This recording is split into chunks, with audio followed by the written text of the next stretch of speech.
And I'm like, oh yeah, they'll be fine. Nobody can hurt them. And they were. And they were fine.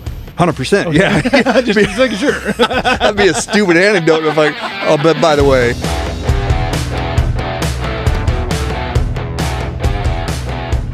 What up, y'all? Today's episode of the RV Voice is brought to you by RV Fix. And let me tell you, if you've ever found yourself stranded with an RV issue miles from the nearest service center, you know how frustrating that can be. Well, that's where RV Fix comes in. Imagine having a master RV tech right in your pocket. Yeah, you heard that right. With RV Fix, all it takes is a quick phone call and boom, you're connected via video call with an expert who can guide you through fixing your issue, saving you both time and money. Then here's the kicker. Try RV Fix risk-free with a 14-day free trial. You'll need to enter your card number just like most subscriptions, but don't worry, you won't be charged until after the trial ends. If you decide to continue, please use the code RVVoice at checkout. This really helps support the RV Voice and keeps us going strong, and we really appreciate it. Seriously, guys, this is a game changer. Stay on the road and keep your RV in tip-top shape with RV Fix. Learn more at rvfix.com. All right, welcome to another episode of the RV Voice. Today we got a different one for you. We're talking about Cordova Coolers. Gentry J, the president of Cordova. What are your main competitors, buddy, real quick? Well, there's an 800-pound publicly traded gorilla in Yeti. Yeah, okay. And they do a great job. And then I would say another larger competitor is Arctic. RTIC. Yep. Also makes a good rotomolded cooler. And then there's a lot of smaller, more niche brands, and we're trying to kind of lead the pack out of that sort of segment of the market. But, you know, it's not uncommon for folks to see our products and say, oh, are these like those names I just mentioned? Awesome. Well, real quick, let's hear your background a little bit. How'd you end up into the I guess cooler space? Yeah, sure. I love making stuff. Manufacturing is something that it just gives me a lot of professional and personal satisfaction. And I like being in the outdoors. I love being in the outdoors, actually. We didn't start the company, but I have a business partner that I've worked with for about 20 years. And back in the dark days of the pandemic, we became aware that this operation had been set up, but might be looking for some new ownership. And so we came in and acquired the business in August of 2020 and been trying to make a run of it since then.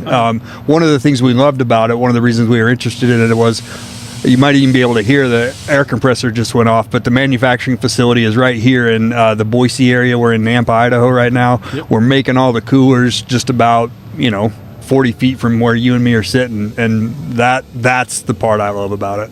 Yeah, it's pretty cool. I mean, I just bring these up here. I was kind of shocked. They're pretty dang sweet. I've seen them. We sell them in our store. You guys are great customers. Yeah, we appreciate that. Do we sell them pretty well? I don't even know. You do. Oh, yeah. Well, that's good. Yeah, and we like making them with the Bish's branding on them too. Co-branding them with Cordova, helping us both build our brands. Very much so. So, back to like the Yeti versus Arctic and stuff like that. I mean, what was the start of why Cordova started?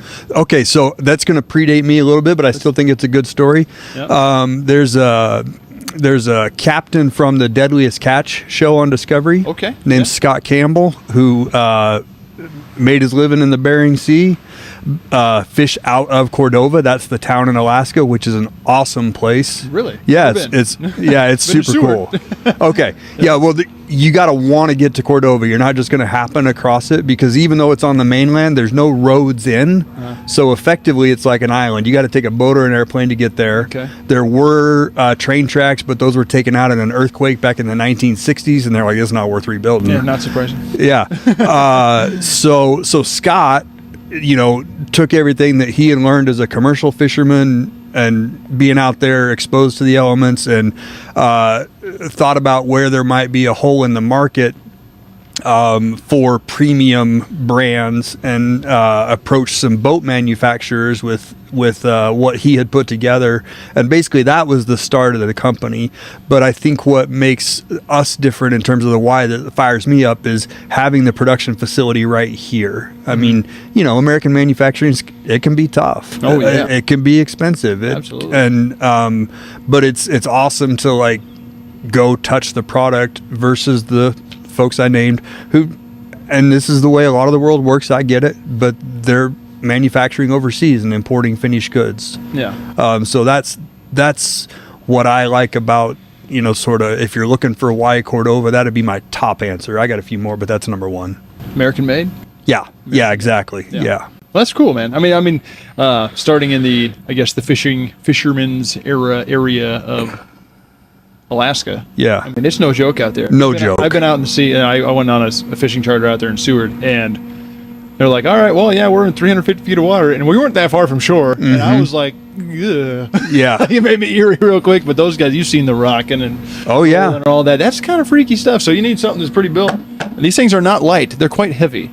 They are. They're pretty legit, so. Yeah, they're. Okay, we're good. We're good? Yeah. Okay. All right. But anyway, so let's kind of dive into a little bit of features and stuff like that. So, like, what unique features set Cordova Coolers apart, I guess, from, like, RV fridges, right? Sure. Let's kind of dive into that, especially, like, about long trips, like, and remote boondocking. And these things, these things are meant to go off-road. Yeah. Not really off-road, but, like, off the grid. Yeah, off the grid, Stay out there. But, like, a fridge, for me, I would like to have a cooler backup because stuff happens all the time. Right. So kind of compare those a little bit, if you don't mind. Sure. So, if you put in the prep work, pack that cooler right, it'll keep what you put in it for a week. Easy. No kidding. Easy. Wow. Easy. Yeah. And, so what you need to do, just from that standpoint, is make sure you got your ice to what you're putting in it ratio down. Mm-hmm. And I think that's where a lot of people that don't have a lot of experience packing for expeditions are a little bit surprised, but you ought to have by weight about twice as much ice as you do stuff that you're packing. So these coolers here that we're looking at and that we're set up on, these are 48 quart coolers, right? So 12 gallon coolers. So really you ought to have about 8 gallons worth of ice and 4 gallons worth of stuff in there to stay a week. Like if you're just going 3 days, flip that, right? Yeah. Go 1 to 2. But a week, wow. But if you're going out and staying out, prep it right, pack it tight, and you will be good. Jeez. So the features in terms of what you're talking about, like you can see, and you talked about, they've got some heft to them, and that includes the lid. Like this lid is shot full of EcoFoam insulation and weighs about 8 pounds for this size of cooler. So one of the features that we built into it is a lock that holds the lid up, so it won't come slamming down in your fingers or your head or your kids' hands when they're grabbing whatever they want out of it. Because it's hefty. Yeah, because it's got a little bit of oomph to it when it comes down. Yeah. So people will notice that when they open the lid for the first time, I'll frequently have to say, hey, pull through it. Yeah. It's designed like that, and then they'll see that it locks up. But that's one of the features I like. For what you're talking about, like being out on an RV, being in some confined spaces, another thing that I like is these latches load from the top, right? Oh, yeah. And going back to nautical roots, space on boats is tight. It is tight. Every inch is spoken for, right? So you can throw that right up against the bulkhead or the wall and still open it from the back if that's the way it needs to be packed. You don't have to get your hand down in front of the cooler between it and whatever it's up against to access it. And then the other thing is, again, out on the let's just keep going with the Bering Sea, things move, right? Like the ocean. Well, same. Yeah, right. You're towing Exactly. a trailer up in the mountains or going elk hunting, whatever it may be. Yeah. Right. So you can gain positive control of this cooler with the aluminum handles that are screwed in there. Like, those. Okay, so you notice that's as far up as you can lift it, right? You cannot pinch your hand between the handle and the cooler, which is nice, right? Yeah. And it is not going to sway on you. There's no play. Yeah. So if the boat's moving, the RV's moving, you can hold it where it is, and versus rope handles that are just going to, kind of go like that. So those are, I think, my top 3 features I'd call out is the lid lock, the latches, and the handle. Yeah, so if your fridge does go out in an RV, this thing will last a week if you do the right ratio that he tells you. Yeah, just put in the prep work. Yep. Well, that's super nice because, I mean, like I said, elk hunting, bear hunting, whatever it may be, especially out here in Idaho. I've been on some roads with my Jeep, which is pretty, it's meant for that stuff. Yeah. It gets pretty rugged. Yeah. It's kind of gnarly, but anyway, so how does, so you kind of mentioned the extreme environment, but you said 7 days if done properly. Yeah. Is that all because of the design feature? Like how it's designed on the inside with insulation and all that? Yeah, there's a couple advantages to the rotomolded cooler process. And rotomolding, you know, if you're not like a plastics nerd, is the slowest process. So it takes the most time to make it versus injection molding or blow molding, which, you know, the cycle time is like that. It's seconds. For these, it's about an hour from the time the mold is closed until it's opened. Wow. So the advantage of it is that the mold is turning along two axes in two directions as it's going through an oven. And so when the shell forms for both the body and the lid, there's no seams. There's nothing glued together, so there's no weak points, right? The body is one piece, the lid is one piece, and then we join them together. So yeah, so you're wondering maybe next how we get the foam in there. There are 4 holes where the feet go in the molded end of the bottom. So we inject the molding and then put the insulation into the mold and the molded cooler, and then put the feet on. And then there's 2 plugs for vents on the back of the lid there where we insulate the lid. Interesting. But it makes for a very rugged cooler. Like if we zoomed out a little, you could see the warehouse behind us. The roof's about 30 feet. We load this thing. You can go to our Instagram, Cordova Outdoors, and see us loaded up with ice and everything, and throw it off the roof, and it just skids. It's fine. Throw it off this roof? Yeah. All day long. That in here. Yeah. Put a link to it. Try to beat it up. Yeah, and you can see us drop competitors as well. Yeah. And so that, and then the no seams makes it durable. It also means that there's like no weak point for you know how you might do like a thermal imaging of something to see where the hot spots are. There's not that. Really? Right? Yeah. And then the chock full of the foam has a great R value. It is also environmentally friendly. Okay. Like we don't use any CFC propellants like that. It's actually called Eco Foam. Oh, really? But it expands and fills every square centimeter. Yes. Yeah. Yes. I was of wondering the how, interior. Like, you think it'd be like an air pocket or Yep. two. No, we work really hard to get those out, and there's some art to the science of it. But yeah, there are no voids in it. Yeah, that's interesting. I mean, I'm guessing you do some sort of X-ray. You know what is kind of interesting is you take a bright light and you can see. Oh, that makes sense. You can see. But we check everything. They are tightly controlled for quality. Well, that's really cool. I mean, there's so far I've seen. I mean, even the graphics on the outside are super cool. But thanks. I mean, when I was moving them out here, they're not light. They're pretty hefty. Yeah. I mean, I remember when Yeti first came out a couple of years. I don't know. Pushing 10 years ago now, probably. Yeah. And I remember my buddy had one. He lived in his car for a while. He was one of those guys. Right on. And he's like, dude, my Yeti will last for weeks. But then when I started getting the coolers, I was like, I'm going to go elk hunting and do all these things out of Nebraska. I was like, I need to travel a ways. And I saw that I started doing the whole research thing because it's expensive. When yes, it's an investment for sure. I ended up buying 2 120s, Coleman's for like $150 a pop, because the Coleman actually outlasted the Yeti. Oh, for real? Yeah. Okay. I mean, I think it might have had something to do with color a little bit, but I mean, they were a lighter cooler, but they lasted a touch longer. I mean, there was like hours difference. Right? Okay. I mean, it was real close, but I was just very interested in that. So, but anyway, so you were talking about limited space, right? Yeah. Limited space in boats and stuff like that. What cooler sizes or models would you recommend for like solo travelers versus maybe large families? Right on. So what we've got here is the medium, right? Okay. So that implies that there's smaller and bigger, and there are. Yeah. There's a small, which is a 28 quart, and this is an extra small. Oh, okay. So this is the smallest rotomolded size. It's a 20 quart. Fun fact, the reason this one's black is it's made with recycled resin. So if we do have something that comes off the mold wrong, right, it's pulled too hot, we lose power while the oven's turning, whatever. Yep. You can cut it up, regrind it. We mix all the colors together, and that's what it turns into when you run it through the oven again. But so that's the smallest, and then bigger.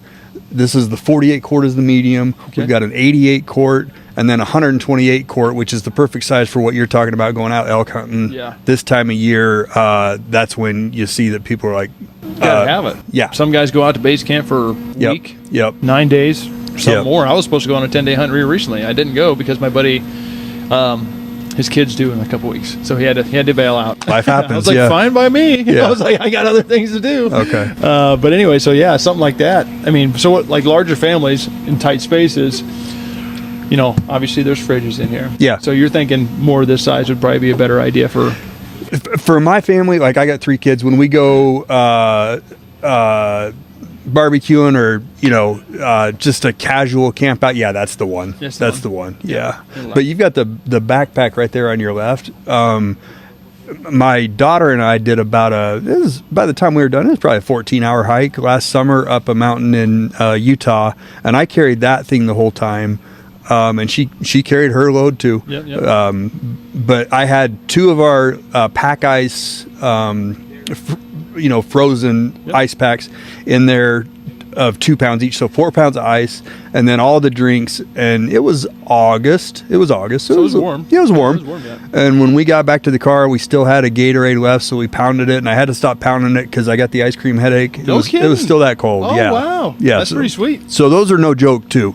Yeah, because I Yeah. always wanted one of these. I mean, it probably wouldn't have Gatorades in it, to be honest with you. Fair enough. Water Fair and enough. Some lattes. She was 19. That's good. Yeah. Good yeah. to know. Yep. My buddies and I are going fishing out this weekend at Brown Lake. Not Brown Lake, some Brown River. I don't know. Some big Brown River or Big Bear River over there. Okay. I'm sure one will have these, but I'd like to have one myself. But anyway, so this is kind of a weird question. Since they're kind of designed for the outdoorsman, the adventurous, the people going out camping and stuff like that, what are some bear-resistant features that you might have? Oh, there you go. Okay, so it's built in right here. Okay. These are the bear locks. Okay. Just on the corners. Yep. And all you got to do is, throw a carabiner through there, throw a bolt, put a nut on the bottom of it. Anything that threads that whole a padlock obviously will do it.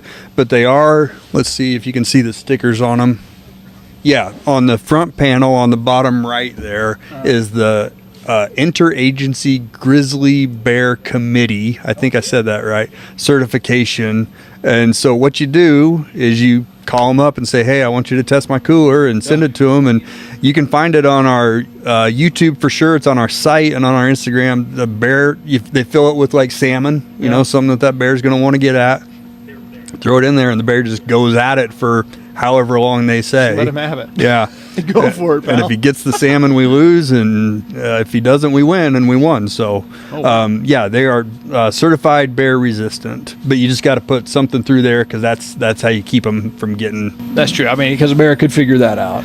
Figure out the pole. I heard a good quote once that how come bears keep getting in dumpsters, and the park ranger said, well, there's a significant overlap between the most intelligent bear and the least intelligent human.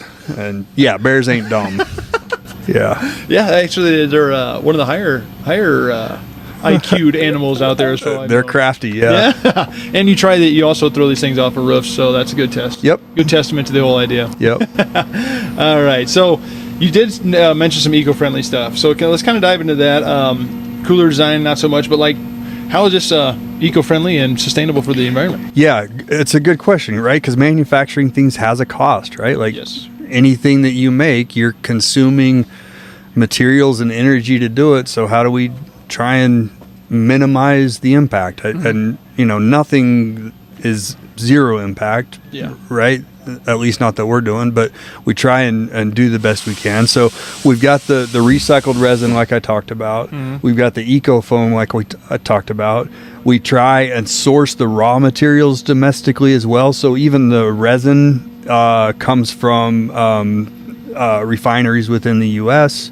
So minimize transportation costs there. And then, I think sort of the guiding principle is buy it once and buy it right. Buy once, cry once.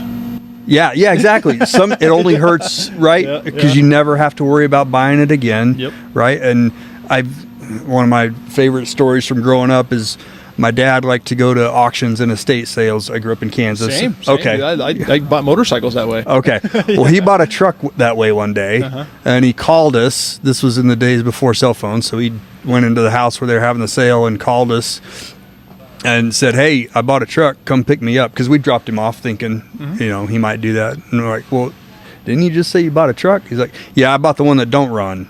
And that thing sat in our driveway for like 3 years. And so it was $150. Yeah. But I have to remind myself that just because it's cheap doesn't mean it's not junk. Yeah. Right? So the idea with what we're manufacturing is that if you buy it once and take care of it, you won't have to buy another one, and it'll turn into an heirloom for the next generation. And so the fact that it won't end up in a landfill is sort of the ultimate, claim we make about being environmentally responsible. Interesting. And that's a kind of different take on it. I've never really thought about that. It's like, it may, like you said, nothing is completely green off the bat. Like there's always going to be some sort of chemical, whatever it may be, to be used, or how to refine everything. Yeah. But you're doing it for long term. Yeah. This is going to last a long time versus maybe the cooler that's a fraction of the price that it's going to break. And it's going to go to a landfill. Yeah. That's the environmental impact is a lot worse, I guess, in the long run. I never thought about that. That's a really cool insight. I can't say it's totally my own, but think about the quality gear you've got, right? Like I got fleece that's older than my kids. Yeah. Right? Because bought it once, bought it right, take care of it. It takes care of you. Absolutely. Yeah. Makes total sense to me. That's cool insight. I like that. All right. Well, what are some lesser known tips or creative uses for coolers that could benefit RVers on the road, or any adventurer or camper enthusiast? Lesser known tips. I guess what I would say is it doesn't have to be filled with stuff that's going to melt and get wet, right? If there's anything that you want to protect and transport, this is an ideal piece of equipment to do it with. Because it can survive the bumps and falls. I mean, if there's anything fragile, and it's just getting you out of a bind to toss it in there, pack it right. Like I put some computer monitors in one and just bubble wrapped them because I knew they were going in the back of a truck and going on a road trip down to Salt Lake. So it's like 4 hours there, and I'm like, oh yeah, they'll be fine. Nobody can hurt them. And they were fine. 100%. Yeah. just like, sure. That'd be a stupid anecdote if but by the way, it didn't work out. No, it worked out. Like we got pictures. There's a skidster back there on the lot. We got pictures of a skidster parked on top of it. No kidding? Yeah, driving Jeeps over it. These handles, we put one handle on a forklift. Well, they got bottle openers too. Yeah, they got bottle openers built into them. And put a bag of resin on the other end of it, which is 1,000 pounds, lifted it up, the handle's held. I mean, anything you want to protect, it'll do it. That's pretty awesome. I mean, especially with the bear resistant sticker as well. Yeah. So like if you needed something to keep safe when you're out hunting or wherever you're doing, it's going to be just fine. Yep. Oh gosh, I had another question. Where'd it go? Oh, so I actually heard a tip from one of our top guys at Bish's. Yeah. He was out, I want to say he was up in Michigan or Minnesota up on the lakes, and it was like a hot day on the lake. And his cooler just kept kind of going through ice. Going through ice? Okay. So he had to fill up like every end of the day or midday even. They said it was just kind of a problem. But anyway, he said that what he did is he actually opened the cooler and took a reflective blanket and set it on top of it and like kind of used it kind of half cracked. And it actually lasted longer. Oh, that's interesting. It is interesting, and I don't know why that is. I was curious, maybe you would know. Do you know what kind of cooler he was using by any chance? I don't. Okay. I didn't get that part. Here's my guess, right? Like before I really went down the rabbit hole, which is a fun one to go down, of how do you optimize ice retention and how do you make the best piece of gear you can. I just had whatever cooler we got for I think we still had one from our wedding, wedding present, right? And then I went back and looked at it, and I'm like, I got better coolers now. I'm gonna sawzall this thing up and see what's inside of it. And the lid was just a piece of blow molded plastic with air as the insulator, so nothing blown into it, right? Really? Yeah, and it was a Coleman. Yeah.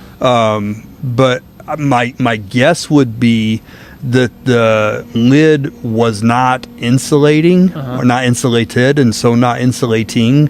And so using that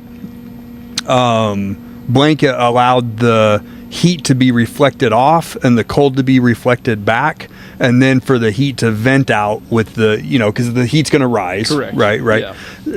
To be vented out rather than trapped in the top of the cooler there. That's my best guess. I mean, it makes sense to me, and I'm not the smartest guy. So. Well, I mean, let's put you and me together, and we can probably figure it out. Oh, yeah. Next cooler coming at you. Yeah. All right. Well, I'm sorry, this is a different interview for me, so I got to read some questions. Yeah, sure. I prepped these beforehand, so. I saw them. Yeah. Wait, hold on. Not in like a debate prep thing. Yeah, correct. He hasn't seen these questions before. Yeah. This is all me for about a week. We went back and forth, Jordan and I did. So. Right on. So, let's see if I want to read this one. Okay, I'm going to ask it. How do cooling needs for RVers How do cooling needs of RVers differ from traditional campers? Actually, this would probably be for me. And how does Cordova Coolers meet those specific needs? I'm going to talk about this a little bit. So. Yeah, please. So RVers, fridges have changed a lot in the last couple of years, 10 years, decade, 2 decades, whatever it may be. The old electric gas electric fridges are kind of going to the wayside. It's becoming more electric 12 volt or 110s, depending on what you're in. Those have come a long ways, just like any fridge in the house. I mean, everyone has the fridge in the garage that was the fridge before and prior, and it keeps shifting. The reason being is because they keep getting better. That's just how it is. So, on the cooler side of things, what have you seen, I guess, in your time in the cooler space, how they've gotten better? I would say it's a similarly iterative process, right? Okay. Where with each sort of model that is produced, you incorporate the incremental improvements that you wish the previous generation had. Yeah. Right? Like, so the easy examples going back to this versus the ones that, like a Yeti that was designed a few years before this are the latches, the handles, yep. And just the things we've already talked about with the lid lock as well. So those sort of iterative changes, I think the basic use of the cooler is almost nostalgic in some ways, right? Like it takes me back to like going to the lake as a kid and then having the cookout at the end of the day, or just pulling up to the campsite and your dinner's in there. Yep. Right? But I think about the coolers, and we had the classic like stainless steel Coleman growing up, right? The red one? Yes, it was beat to hell, so you had to kind of look for the color. Yeah. But I think about the way that was constructed and the life cycle that it was meant to last for. And I think refrigerators are very similar to that, right? If you think about ones from a couple decades ago versus, like you say, the ones that you put in your kitchen when the old one goes to the garage, there's just sort of a continual thoughtful process. Yeah. And I would say probably the most recent change we made or design improvements were, one, having the recycled resin as a possibility. Yep. And then 2, going to the eco foam. That's a relatively recent change that frankly most of the coolers that are imported are not using, because the requirements for manufacturing where they're made don't require it. And it is a process, and you got to learn how to do it versus just the regular insulation that has been used for years. But that was a step that, this feels good. Yeah. Right. And the performance does not suffer at all, and the environmental impact is diminished. Yeah. I mean they live in the same space, fridges, coolers, and over time, longevity, I guess. Yeah. Of cooling capabilities have only gone up. It's been a bell curve since, right? Yeah. At least somewhat of a bell curve. Yeah. That's an interesting question I had to ask. That was my best attempt at a thoughtful answer. I thought you did great. Thanks, man. Yeah, absolutely. Appreciate it. So how about customization options? I love that. This is kind of fun. Yeah. Like, I know that like we Bish's RV actually somewhat partner with you. Is that You guys are great customers. Love working with Bish's. Yeah. So we actually get Bish's stamped or designed. Yep. Cordova Coolers. So if you want one, you can check out Bish's.com, or can you order from just Cordova? I would go through Bish's for the Bish's ones. There you go. Yeah, I mean that's the least I can do for y'all. Yeah. Putting us on your podcast. Or at least you can. I mean, these are pretty cool. This is the national. What are they? Yeah, these are. So this is National from Park the ones we got here are from our National Parks collection, and this is all done in-house as well. I will say we did work with a local artist to create the designs, and we did 4 parks to start. So we did Yosemite, Yellowstone, Great Smoky Mountains, and Zion. Okay. And let's see. Yeah, So there's Yellowstone right there. You got Old Faithful on the front of it, and we print on a wide format, full color printer right here in house, and it's the same material that you're putting on the side of your RVs, right? Graphic? Yeah, it's on a graphic just like that, made, and this is made to be outside, made to take a beating. Correct. Right? So it's not going to peel up. It's commercial grade. There's a UV laminate on top of it to keep the color from fading. Again, it's the same stuff you're putting on there. Yeah. And we do the printing, the laminating, the cutting, and the wrapping all in house. And again, it's not cheap, but it looks freaking awesome. It looks really cool. And we've got some really skilled people that have been at this for a while, but it's still a significant investment of time to customize a cooler like that. But you're not going to have anybody else wandering up and being like, "Oh, is that your cooler or mine?" No, man, that's mine. Yeah, look at it. Come on now. Come on. Look at it. Is there any? So outside of graphics, is there any other, I guess, customization options? We can do whatever you want to with it. You can just so I did one for my parents when they were out, and I just had the last name put on the lid, and then sunflower graphics because they're from Kansas. That's the Kansas State flower. Yep. I thought it looked cool, and my daughter actually did the artwork for it. Very nice. But yeah, for the actual cooler color body, like we do all of the pigmentation of the resin in house as well, so we can PMS match any color. Really? Yeah. Oh, so I can drop any color, and I'm like, I want that one? Yeah, I mean, there's a setup, procedure associated with it, so there's a minimum order quantity. But like Bish's, y'all want 50 coolers, and you got your Bish's PMS colors. Yeah, let's rock and roll. Let's do it. That's super cool. Yeah. Okay. A DMB is people outside of Idaho may not be familiar with them, but they're awesome. Here is a farm supply, ranch supply store, tool supplies. Oh, very large. Yeah. Yeah, great folks over there. We did some custom DMB red coolers for them just this past summer, and they look sharp. And we blacked out the handles for them too. We just powder coated the handles black. Oh, very nice. And is that aluminum? Yeah, it is. Yep. It's pretty heavy duty. Machined aluminum. It's no yep. joke. It's not. It'll, like I said, it'll held that 1,000-pound bag, and 1,000-pound bag when we lifted it up off the forklift. Oh, yeah, geez. yeah. That's no joke. No, again, it's on our Instagram. You can check it out. We tried it with a competitor first, and you can see where it breaks. And so very cool. Very cool.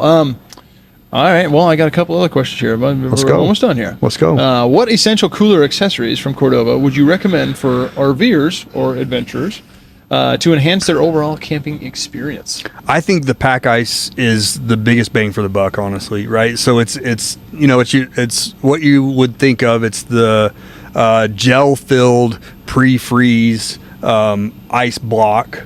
Okay. Right. But it comes in the 2-pound and the 4-pound. Okay. And it'll get down to your freezer temperature, so 0 degrees, so you're 32 degrees below freezing, right? And when it melts, it's not gonna you're not gonna end up with melt water like with regular ice. It's got our little Chugach Mountain silhouette cut out in the middle, so you can grab it anytime you want. It's made to fit just inside the coolers, real nice, and it's gonna give you that extra chilling power. So like I said, I went up the mountain with that backpack and 4 pounds of pack ice cream headache cold at the end of the day. But in terms of prepping and packing, there's just not a better method. Yeah. Really. I mean, unless you want to go pick up some dry ice and you're comfortable going that way for another 85 degrees of chill, but you're leveling up at that point. Absolutely. So I mean, if you're only going to get one thing, that's what I would get for the larger coolers. So the mediums and up, there's a slot in there where you can put dividers in if you want to segregate, right? If you want, beer on one side, soda on the other, and they come in pairs, so you can pull it out and you have a separator, you said, a divider? Exactly. Very nice. Yeah. Put it on the lid, use it as a cutting board, but there's still one in there, right? You haven't lost the division, so you can put it back in when you're done. Huh. We like that. Very cool. But yeah, short and sweet. Those are my top couple. Yeah, I actually used for like when I last fall, I went out western Nebraska. I moved out here last April. Oh, right on. So last April, I moved out here, but I finally drew my antelope tag in Nebraska. Okay. And I was still a Nebraska resident, so I ended up going back.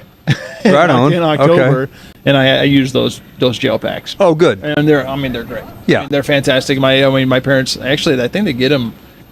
Basically, probably a cheaper version than aren't like the longer lasting ones, but the like HelloFresh meals. Oh yeah, I know what you're talking about. They come with those blocks, and we reuse the crap out of them because there's that gel. You can get them all the way down, and they last for a long time. And you're being environmentally responsible. Absolutely. Eventually they break. And it is what it is. They're a thinner plastic. Right. Throw them back, throw them away. It is what it is. But they lasted several hunting trips for me. Right on. Why not use them? So that's one good option there, and it helped. My antelope tasted horrible. Nothing but sagebrush. He was fighting all day. It was the worst tasting thing.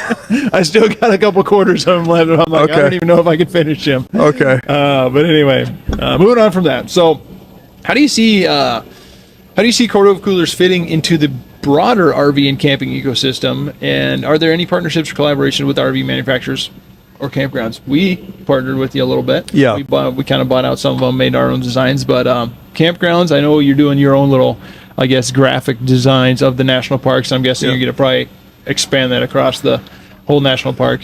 We're a small company. We're locally owned and operated, right? You're sitting at our global headquarters right here. So, we're trying to just partner with like-minded businesses. Bish's is, y'all are big compared to us. But where our sort of business philosophies align, whether it's locally or a little bit further afield, we feel like we've had some good success and just want to keep helping people deliver quality products to people that want to enjoy the outdoors. Yeah. And I think you guys have been doing that. And been in business for how long again? Well, going back to when Scott started, it's pushing 10 years. It was 2015 when he first sort of said, "Hey, I'm going to build a better cooler for the marine industry." Absolutely. Well, and marine industry and RV industry alike. Similar. Obviously, the rough seas. I prefer land. Understood. But the ideas of tight spaces, this little flip versus underside makes sense to me. The bear locks, bear certified, wherever that was. Yep. Throw it off the top, park a forklift on it. You can do all sorts of things with these things. Yep. Which is very cool. Anything else you'd like to share, Gentry? Check us out. If you got any questions, we try and be an open book here to help. I think our support team does a good job. And really the idea is, buy it once, use it, take care of it. You don't have to worry about buying it again, and it becomes an heirloom. That's what we're trying to do. And the president has great hair. Back at you, man. You gotta listen. Game, respect, game. Absolutely. Well, guys, I hope this kind of wraps up everything that you need to know about Cordova Coolers. We're sitting out in front of a Thor Motor Coach Gemini today. Drove this thing over here. Drove like a dream. It's got the Ford EcoBoost engine in it. Oh, nice. Yeah, it got 12 miles per gallon. That's not bad. It's a nice looking piece of equipment. Yeah, it's pretty cool. So if you're interested in RVs, please check out any Bish's near you, or even call, because we can deliver. I actually delivered out of Nebraska to California, New Mexico, Arizona quite a bit of times, because they might get mad at that, but that's okay. People call and ask for me, so it is what it is. Yeah. But anyway, check out Cordova Coolers if you're looking at some, high quality coolers, because this thing will last the lifetime that you're talking for. So, Gentry, thank you very much for your time. I appreciate it. Likewise. And stay tuned for more from the RV Voice.